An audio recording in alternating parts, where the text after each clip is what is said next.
So hello and welcome to the class. अभी हम solve कर रहे हैं 2011 दिसंबर यूजीसी नेट सॉल्यूशंस। इसका ही है पार्ट 5। इसका मैं स्क्रीन पर ले आता हूं। Next question. कुछ किताबें दी हुई हैं कालक्रम में लगाने के लिए। किताबें हैं India wins freedom, my experiments with truth, idea of justice, the Indian struggle. तो द इंडियन स्ट्रगल सबसे पहले आएगी। किसने लिखी थी the Indian struggle? Netaji Subhash Chandra Bose ने। इसके बाद में आएगी माई एक्सपेरिमेंट्स विद ट्रूथ। ये किसने लिखी थी? महात्मा गांधी। उसके फिर इंडिया विंस फ्रीडम, ये लिखी थी मौलाना अबुल कलाम आजाद ने। और आइडिया ऑफ जस्टिस ये सबसे आखिरी में ये लिखी है जॉन रॉल्स ने। तो इनके अगर आपको फ्लोस्टर्स पता है किताबों के तो आप इनको कौन सी किताब कब लिखी गई वो आराम से कर सकते हो, क्योंकि ये बेसिक कॉमन सेंस में आपको पता है कि जॉन रोल सबसे आखिर में आया है। तो कोड्स को देख के और माय स्ट्रगल सुभाष चंद्र बोस, अगर इतना ही पता है बेसिक किताब का तो भी क्वेश्चन इजीली सॉल्व किया जा सकता था। फिर अगले क्वेश्चन भी सूचीबद्ध करना है। तो फॉल ऑफ बर्लिन की दीवार का ढहना कौन सी ईयर में दीवार को ढहाया गया? बर्लिन की वॉल को जर्मनी का 1990। यस 1989 में। एक ही बात है, ठीक है। क्यूबा की मिसाइल क्राइसिस कब हुई? क्यूबा 1961। 61-62, ठीक है। कोरियन वॉर कब हुई? कोरियन वार 1988। कोरिया की वार जिसमें भारत ने मध्यस्थता की थी, उत्तर और दक्षिण कोरिया के बीच में जो युद्ध हुआ था उस कोरिया की युद्ध की बात अच्छा, हो रही कोरिया, है। ये तो कोरिया की मतलब वार जिसके लिए शांति के लिए एकता का प्रस्ताव पारित किया गया था। कब हुई थी कोरिया का वार? नहीं पता। 1951 से 53 के बीच में। और हाँ, और बर्लिन की नाकाबंदी रशिया के द्वारा कब की गई थी? 1948 में। तो ये ईयर्स याद हो तो इनको कोड्स देखते हुए स्किल वाइज लगाया जा सकता है। अगला क्वेश्चन भी वही है 38th क्वेश्चन की सूचीबद्ध लगाने हैं। हेबियस कॉर्पस, इन्हें मैच 1 से करना है। हेबियस कॉर्पस यानी कि बंदी प्रत्यक्षीकरण क्या होता है? ये रिट्स, आर्टिकल 32 के रिट्स हैं। ये सारी पांचों रिट्स, 4 रिट्स दी हुई हैं।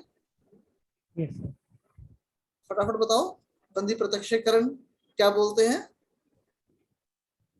हेबियस कॉर्पस बंदी को पेश करना, सशरीर पेश करना, ब्रिंग बॉडी। पेश करना, सशरीर। सर्टियोररी उत्प्रेषण, ये क्या होती है कमांड? पर्याप्त लोअर कोर्ट से अब मामले अपने ऊपर के कोर्ट में सुप्रीम कोर्ट को लेने की पावर, उत्प्रेषण ऊपर के कोर्ट में लेने की पावर सर्टियोररी, जिनके द्वारा सुप्रीम कोर्ट, हाई कोर्ट नीचे के कोर्ट्स पे कंट्रोल रखते हैं कि उनकी बात ना माने या ठीक ना करें तो उनके वहां से सारे मामले स्थानांतरित करके अपने में ले लेते हैं। मैंडमस परम आदेश, ये क्या होता है? किसी केस पे खुद निर्णय देना, छोटे काम करने के लिए कहना कि अगर कोई भी अथॉरिटी काम ना कर रही हो परमादेश, तो ये काम क्यों नहीं कर रहे हो, ये काम किया जाए, काम करने के लिए कहना। फिर क्यू वीरांटो, ये क्या होता है? व्हाट इज योर अथॉरिटी, काम रोकने के लिए कहना। परम आदेश मैंडमस काम करने के लिए कहना, काम कर क्यों नहीं रहे हो, करो काम को। क्यू वीरांटो, ये इतना सारा काम क्यों कर रहे हो, क्या तुम्हारे पास अथॉरिटी है काम करने की, इस पोस्ट पे बैठ रहने की, इस काम को वापस करो, गलत काम कर दिया है। तो समझ में आ गया डिफरेंस? Yes sir. फिर अगला भी है सूचीबद्ध लगाने के लिए। बाल गंगाधर तिलक, सर सैयद अहमद खान, रविंद्रनाथ टैगोर, राजा राम मोहन राय, इनको सबसे चढ़ते क्रम में लगाओ तो बिल्कुल राजा राम मोहन राय राजा पहले राम आएगा, मोहन राय, पहले बाल आएगा। गंगाधर तिलक, रविंद्रनाथ टैगोर, उसके बाद आएंगे तिलक, बाल गंगाधर तिलक। हाँ, उसके बाद आएंगे सर सैयद अहमद खान, सर सैयद अहमद खान, और सबसे आखिरी में आएंगे रविंद्रनाथ टैगोर। टैगोर। अब ये वाला क्वेश्चन स्कूल्स को मैच करने का है, कैम्ब्रिज स्कूल्स, ये मुझे भी समझ में नहीं आया है, लेकिन इसके आंसर बता देता हूं मैं जो अकॉर्डिंग टू आंसर की है। कैम्ब्रिज स्कूल ये कहता है कि जो नेशनलिस्ट मूवमेंट था, भारत का नेशनलिस्ट मूवमेंट, वो भारत के जो अभिजात, ये सारे के सारे सिद्धांत अभिजात वर्गीय सिद्धांत हैं, स्कूल्स हैं, एलिटिस्ट थ्योरी के अंदर में सारे स्कूल्स हैं। ये कहता है कैम्ब्रिज स्कूल का, सभी की आलोचना की हुई है इन्होंने भारत के राष्ट्रीय आंदोलन की अभिजात सिद्धांत के अंदर में, जो अलग अलग चारों स्कूल दिए हुए हैं वेरी डीप स्टडी के अंदर में। जो कैम्ब्रिज स्कूल है वो ये कहता है कि जो भारत का राष्ट्रीय आंदोलन था नेशनल कांग्रेस के अंदर में, ये अभिजात वर्ग के लोगों के द्वारा अपना शक्ति संघर्ष था कि मैं बनूंगा पीएम, मैं बनूंगा सीएम वगैरह वगैरह करके था। जैसे कि नेहरू और पटेल के बीच में जो फाइट थी उसको उन्होंने कैम्ब्रिज स्कूल का नाम दिया है अभिजात वर्गों के अंदर में। फिर मार्क्सिस्ट जो स्कूल है ये कहते हैं बुर्जुआ मूवमेंट की जो एम्प्लॉयर लोग हैं उनका आंदोलन है ये मार्क्सिस्ट के, उनके बीच के अंदर अभिजात वर्ग मार्क्सिस्ट का जो एम्प्लॉयर लोग हैं उनके अंदर में कौन अभिजात है उसके लिए ये इजीली टली हो जाता है मार्क्सिस्ट का बुर्जुआ मूवमेंट के साथ से मैच, दोनों मैच हो जाते हैं। अब इंपीरियलिस्ट स्कूल है जो यानी कि साम्राज्यवादी स्कूल, अब इसमें ये अभिजात वर्ग का ये बोलता है कि जो भारत का राष्ट्रीय आंदोलन था ये अभिजात वर्ग के इंटरेस्ट को सेटिस्फाई करने वाला आंदोलन था, यानी कि इंपीरियलिस्ट था कि मतलब कि इंपीरियलिस्ट यहाँ पे कौन है, जो अभिजात वर्ग हैं वो साम्राज्यवादी हैं और राष्ट्रवाद को अपने हिसाब से वो चला रहे थे। फिर राष्ट्र नेशनलिस्ट स्कूल है जो अभिजात वर्ग का, वो ये कहता है कि जो राष्ट्रवादी मूवमेंट था वो एंटी इंपीरियलिस्ट नहीं था, अति साम्राज्यवादी नहीं था, क्योंकि राष्ट्रवादी नेता जो अभिजात वर्ग के थे जैसे कि सुभाष चंद्र बोस वगैरह हो गए कि इंपीरियलिस्ट ताकतें जर्मनी की, इटली की, वहां से भी एड एंड एडवाइस ले रहे थे। इसको बार बार रिवाइज करके सुनना। अभिजात वर्ग के 4 सिद्धांत है, वेरी डीप स्टडी के अंदर से इस क्वेश्चन को सोल्व किया जा सकता था। आगे मैं फिलोसफी में सोल्व कर देता हूँ। 3-4 फिलोसफर्स दिए हुए हैं कि एसएम लिपसेट, दांते जैरिनो, डेविड ईस्टन और डेविड ईसन। अब इन्होंने ये चारों फिलोसफर्स हैं कि इन्होंने राजनीतिक विचारधारा के राजनीतिक सिद्धांत के अंत की बात की है और सिद्धांत के अलग अलग कारण दिए हैं। ये मैं याद करवाता हूँ, इसे याद करने की कोशिश करो। सबसे पहले अल्फ्रेड कोबेन ये कहते हैं कि राजनीतिक सिद्धांत का अंत क्यों हुआ है अल्फ्रेड कोबेन ने, क्योंकि पिछले 100 सालों से अरस्तु और प्लेटो की टक्कर का कोई भी दार्शनिक पैदा नहीं हुआ है। तो अल्फ्रेड कोबेन यानी कि इसको याद कर लो कि उसने प्लेटो और अरस्तु को कॉफिन में डाल दिया है और इसके लिए राजनीतिक सिद्धांत के ह्रास की बात करता है अल्फ्रेड कोबेन से कॉफिन, प्लेटो और अरस्तु को कॉफिन में डाल दिया, राजनीतिक सिद्धांत के ह्रास की बात करता है। फिर दांते जैरिनी ये कहता है कि ब्यूरोक्रेसी, नौकरशाही और जो बहुत ज्यादा मिलिट्री की मशीन्स हो गई हैं, इस वजह से पॉलिटिकल थ्योरी का, राजनीतिक सिद्धांत का ह्रास हो गया है। तो इसके बारे में आप ये नाम कर लो कि जो मजबूत मिलिट्री और नौकरशाही के जो दांत हैं, इन दांतों ने नौकरशाही, ऊपर की जाड़ होगी आपकी ब्यूरोक्रेसी की जाड़ दांत और नीचे की जाड़ होगी आपकी दांत हो गए मिलिट्री की दांत। इन दोनों दांतों ने दांते जैरिनी ने पॉलिटिकल साइंस के सिद्धांत को चबा डाला है। दांते जैरिनी ने इसे सिद्धांत का हनन हो गया है। 2 दांत, एक दांत दांते जैरिनी के 2 दांत, एक नौकरशाही का दांत ऊपर वाला और नीचे वाला कौन सा, मिलिट्री का दांत। इन दोनों दांतों ने राजनीतिक सिद्धांत को चबा डाला है। क्लियर। फिर डेविड ईसन ये कहता है कि डेविड ईसन यानी कि जिसने व्यवहारवादी और न व्यवहारवादी दोनों का प्रणेता कहा जाता है। डेविड ईसन ने व्यवहारवाद के 8 सिद्धांत और न व्यवहारवाद के 7 सिद्धांत दिए थे। प्रासंगिकता से पूर्व सार का सिद्धांत दिया था कि रेलिवेंस होना चाहिए सिद्धांत को। वो ये कहता है कि नए समाज के लिए जो मूल्यों का संघर्ष था कि क्या अच्छा है क्या बुरा है, ये सारे मूल्य पहले ही दिए जा चुके हैं। क्योंकि वो कहता है ना, तकनीक से पहले सार मूल्य पहले करें। तो वो कहते हैं कि ये सारे मूल्य डेविड ईसन ने डिफाइन कर दिए हैं, क्योंकि वो खुद ही मूल्य का प्रणेता देने वाला। तो सारे मूल्य जो पहले ही दे दिए गए हैं, तो इसलिए राजनीतिक सिद्धांत का ह्रास हो गया है। कोई नए मूल्य बचे नहीं देने के लिए। नई सोसाइटी के लिए सारे मूल्य अच्छे हैं क्या बुरे हैं, व्यवहारवाद में व्यवहारवाद को मिला दिया गया है। इसलिए राजनीतिक सिद्धांत को डिफाइन करने के लिए नया सिद्धांत देने की कोई जरूरत नहीं रही है। इसलिए राजनीतिक सिद्धांत का ह्रास हो गया है। ह्रास हुआ नहीं है, खुद नए मूल्य दे दिए और कह रहे हैं कि मूल्य पहले ही नए समाज के लिए दिए जा चुके हैं। फिर एल.एम. लिपसेट, इसने किताब लिखी थी द पॉलिटिकल मैन। क्या किताब लिखी है?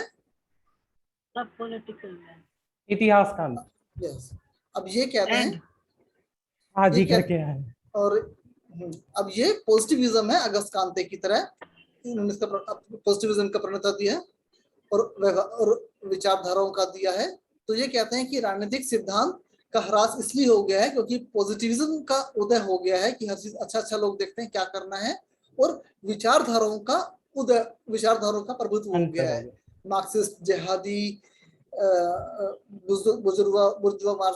न्यू मार्क्सिज्म, न्यू लिबरलिज्म, इस तरह की डोमिनेंस हो गई हैं, और इसके बीच में पॉजिटिविज्म क्या अच्छा है। तो इस कारण से, क्योंकि उन्हीं का प्रणेता है ये आइडियोलॉजीज का, पॉलिटिकल मैन का और विचारधाराओं का, इस कारण से राजनीतिक सिद्धांत का ह्रास हो गया है। तो राजनीतिक सिद्धांत के ह्रास में इन सभी पॉलिटिकल फिलोसफर्स के अलग अलग बना के इनके थ्योरीज को साथ साथ में अपने नोट्स के अंदर बनाते जाओ। और ये मैं कभी भी पूछ सकता हूँ, नेक्स्ट क्लास के अंदर पूछूंगा कौन से फिलोसफर ने कौन कौन सी थ्योरीज दी हैं। Yes sir. अब अगला 40th क्वेश्चन है इसके अंदर में कि सरे जैसे कि एजेंडा फॉर पीस किसने दिया, मैं आंसर बता रहा हूँ सीधा। एजेंडा फॉर पीस दिया था बुत्रोस घाली ने। ये रहे थे 1990 से 95 तक यूनाइटेड नेशंस के महासचिव, और इनके टाइम में हुआ था इराक वॉर, जिसमें अमेरिका ने इराक पर अटैक किया था, और अमेरिका की बुत्रोस घाली से बिगड़ गई थी, और इस कारण से इनको दूसरी बार महासचिव अमेरिका ने नहीं बनने दिया था। अदरवाइज महासचिव हमेशा 5 साल एक्सटेंड हो जाता है, 10 साल के लिए बनाया जाता है। और इराक में अटैक हुआ और इन्होंने अपना एजेंडा दिया, एजेंडा फॉर पीस। किसने दिया? बुत्रोस घाली ने। फिर रेस्पॉन्सिबिलिटीज टू प्रोटेक्ट, ये कहा जाता है R2P। R2P के नाम से जानते हैं, और इसकी सही ऑप्शन है गवर्नमेंट ऑफ कनाडा। ये किस लिए है? इसलिए R2P की रिपोर्ट आई थी कनाडा के अंदर सन 2001 में। ये क्या कहती है गवर्नमेंट ऑफ कनाडा? R2P का जो सिद्धांत है कि बहुत से देशों में जहाँ पे अतिवाद, जिहादवाद, एक्सट्रीमिज्म बहुत ज्यादा बढ़ जाता है, वहां पर मास किलिंग्स हो जाती हैं। जैसे कि अभी अमेरिका की भी रिपोर्ट आई है इंडिया के बारे में, क्योंकि नुपुर शर्मा सर इस मामले के बाद में भारत का माहौल काफी खराब होता जा रहा है। तो अमेरिका की रिपोर्ट आई है कि भारत के अंदर मास किलिंग का खतरा बहुत ज्यादा बढ़ गया है आज के समय के अंदर में। तो जेनोसाइड्स का खतरा, नरसंहार का खतरा। तो ये R2P कहता है कि जब स्टेट की मशीनरी फेल हो जाती है इस नरसंहार को रोकने के लिए, दंगों को रोकने के लिए, ये किसी भी कारण से हो सकते हैं, जातीय आधार पर भी हो सकते हैं, स्टेट्स के आधार पर भी हो सकते हैं, धर्म के आधार पर भी हो सकते हैं, नस्ल के आधार पर भी हो सकते हैं, राष्ट्र के आधार पर भी हो सकते हैं, ये हमारे से निम्न है। तो इस चीज पर राइट R2P सिद्धांत यूनाइटेड नेशन और अंतरराष्ट्रीय समाज का दायित्व बन जाता है कि उन स्टेट्स के अंदर में अपना कंट्रोल करे, इंटरवेंशन करे, और मानवता की रक्षा के लिए इंटरफेयर करके इस नरसंहार को रोके। और ये कंसेप्ट देना यूनाइटेड नेशंस को कनाडा की R2P का। समझ में आ गई बात? फिर अगला है MDG, मिलेनियम डेवलपमेंट गोल्स। इसका सही मिलान है कोफी अनान। ये भी इसके हमारे वो है, कोफी अनान का महासचिव है यूनाइटेड नेशंस के, 10 साल रहे थे। तो एग्जैक्टली ये ध्यान नहीं चेक करना, 2000 से लेके 2009-10 तक रहे हैं और इनका सिद्धांत 2009 तक रहे हैं। और इन्होंने सिद्धांत दिया था एंडेवरिंग फ्रीडम, कोफी अनान के सिद्धांत दिए थे। एंडेवरिंग फ्रीडम का कोफी अनान का सिद्धांत है। और ये क्योंकि जब 2000 में रहे थे, अगर इनका कालक्रम याद है महासचिवों का, या आपको याद होना चाहिए महासचिवों के कालक्रम, अमेरिकन प्रेसिडेंट्स के कालक्रम, रशियन प्रेसिडेंट्स के कालक्रम, ये बहुत जरूरी है। ये कब गए थे, इनसे सारा मैच हो जाता है। अगर आपको कालक्रम इतने से याद थे कि कोफी अनान सन 2000 में रहे हैं, तो उनसे मिलेनियम डेवलपमेंट गोल्स, अब सहस्त्राब्दी विकास लक्ष्य, नई शताब्दियां ही हैं, क्या क्या आपको करने हैं, गरीबी मिटानी है वगैरह वगैरह, सन 2000 में लॉन्च किए जाएंगे। इसे इसको इजीली टैग किया जा सकता था। अब क्वेश्चन बनेगा आज की तारीख में इसका, एमडीजी की जगह ये 15 साल के लिए बने थे, 2015 में खत्म हो गए। अब इनका जो नाम चेंज करके एमडीजी का क्या कर दिया गया है, SDG, sustainable development goal, SDG. और हमारे भारत से कौन है इसके साथ में एमडीजी में, रईस लोग ही होते हैं, तभी वही तो गरीबों को गरीबी मिटा पाएंगे। तो वो थे भारत से हमारे मोटा भाई धीरूभाई अंबानी के सुपुत्र मुकेश अंबानी, एमडीजी के अंदर भी थे, और अब एसडीजी के अंदर भी हमारे भारत से वो शामिल है। और फिर ओबामा से सुमिलित है। ओसामा को किसने मारा, ओबामा ने मारा, पाक पुलिस, अफगानिस्तान पाकिस्तान की पुलिस। अगला 43 क्वेश्चन, रूल ऑफ लॉ, ये किसने हमारे जो सही सुनिश्चित करने हैं, एक तरफ है रूल ऑफ लॉ, फिर separation of powers, natural right का सिद्धांत किसने दिया, और मोनिज्म। और जो तुम्हारे ऑप्शंस हैं वो है मोनिज्म, सॉरी, एक है जॉन ऑस्टिन, एक है लॉक, एक है मॉन्टेस्क्यू, और एक है डाइसी। तो फटाफट बताओ। Separation of power Montesquieu, rule of lock, yes, natural rights का सिद्धांत लॉक ने दिया, ठीक है।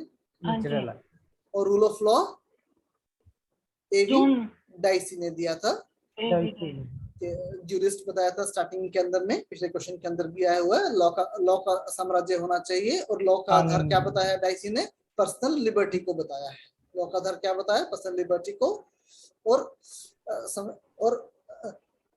कॉन्स्टिट्यूशन को प्रोटेक्ट करने के लिए इसकी जिम्मेदारी वो पार्लियामेंट को सशक्त करने के लिए देते हैं, जैसे कि अमेरिका में दी गई है।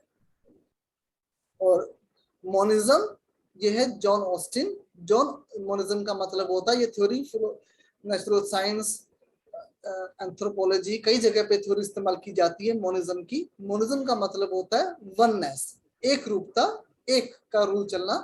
तो जॉन ऑस्टिन की संप्रभुता का सिद्धांत है, उसके अंदर में वननेस दिया हुआ है जॉन ऑस्टिन ने, यानी कि जो राष्ट्र की जो निर्णय लेने की पावर है वो एक संप्रभु के अंदर होनी चाहिए। और इसका भी एक डिसीजन मॉडल है जॉन ऑस्टिन का। वो ये कहते हैं, जॉन ऑस्टिन थ्योरी, कि जो लॉज आपको अगर मनवाना है, संप्रभु को कानून बनाना है, तो उनके पीछे दंड की भी शक्ति होनी चाहिए। और वो एक असेंबली बनाए और लॉज ना माने तो उसके लिए पनिशमेंट भी दी जाए। पनिशमेंट कौन देगा, संप्रभु देगा। तो एक वननेस का रूल होना चाहिए, अपनी अपनी डफली, अपना अपना राग का सिस्टम नहीं होना चाहिए। फिर कुछ एक कमीशंस दिए हुए हैं जो मैं सोल्व कर देता हूँ। छागला कमीशन, छागला कमीशन ने दिया था कैबिनेट की रेस्पॉन्सिबिलिटी का सिद्धांत दिया था कि कैबिनेट को उत्तरदायी बनाया जाए, कैबिनेट को ज्यादा पावर्स दी जाए। फिर एडमिनिस्ट्रेटिव रिफॉर्म्स कमीशन, इसने दिया था, सिद्धांत दिया था कमीशन ने, फंक्शनल एरियाज की स्टेट्स और जो यूनियंस, सेंटर और स्टेट्स के जो फंक्शंस के जो एरियाज हैं, इनको अलग अलग स्थापित किया जाए, अलग अलग फंक्शनल एरिया डिसाइड किए जाएं। फिर गोरे कमीशन, इसने कहा था आईपीएस ट्रेनिंग, इस पर से याद कर लो कि पुराने जमाने में आईपीएस लोग गोरे लोग हुआ करते थे, तो गोरे ने कहा कि आईपीएस लोगों की ट्रेनिंग दी जाए, ऐसे इसको गोरे से बोल लो। और एआरसी को जो एडमिनिस्ट्रेटिव रिफॉर्म्स की, एडमिनिस्ट्रेटिव यानी कि सेंटर और स्टेट के बीच में करना है, इनके बीच में क्या कार्य का डिवीजन करना है, तो एआरसी ने डिसाइड किया था। फिर सरकारिया कमीशन, हालांकि ये 1983 में आके 1987 में हुआ था और इसके लिए ये स्टेट ऑटोनॉमी के ऊपर सारी बातें की गई थी, लेकिन यहाँ पर जो मैच द कॉलम्स के अंदर में है वो है कि इंडियन फॉरेन सर्विस को मजबूत किया जाए, वो मैच द कॉलम्स के हिसाब से मैच होता है, क्योंकि यहाँ पे जो स्टेट्स की ऑटोनॉमी के बारे में अगर कुछ दे दिया जाता तो सरकारिया को हम स्टेट ऑटोनॉमी से रिलेट कर देते हैं। स्टेट ऑटोनॉमी से हमारे जो कमीशन हैं वो है राजमन्नार समिति, अकाली दल प्रस्ताव, राजमन्नार समिति तमिलनाडु ने किया था, अकाली दल प्रस्ताव पंजाब ने किया था, फिर बंगाल रेजोल्यूशंस, ये बंगाल में जो इनकी साम्यवादियों की सरकार होती है उन्होंने कहा था, और ये सरकारिया कमीशन ये सेंटर में बनाए गए थे। चलिए अब अगला क्वेश्चन है, द्वैत शासन की स्थापना कौन से गवर्नमेंट ऑफ इंडिया एक्ट के द्वारा की गई थी?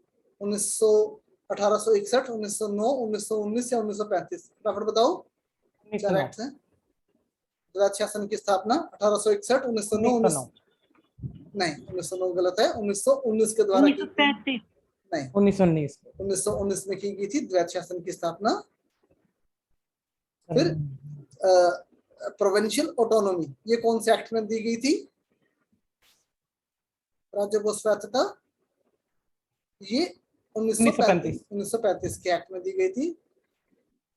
फिर कम्युनल अवार्ड की स्थापना, कम्युनल अवार्ड मोरलेमिंटो रिफॉर्म, मोरलेमिंटो एक्ट कौन से एक्ट में दिया गया? 1909 में।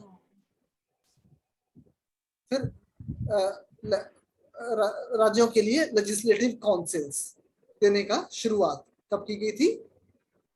प्रोविंशियल काउंसिल्स स्टेट्स के लिए 1861 के एक्ट्स। फिर 47 क्वेश्चन में आ जाते हैं 50 में से।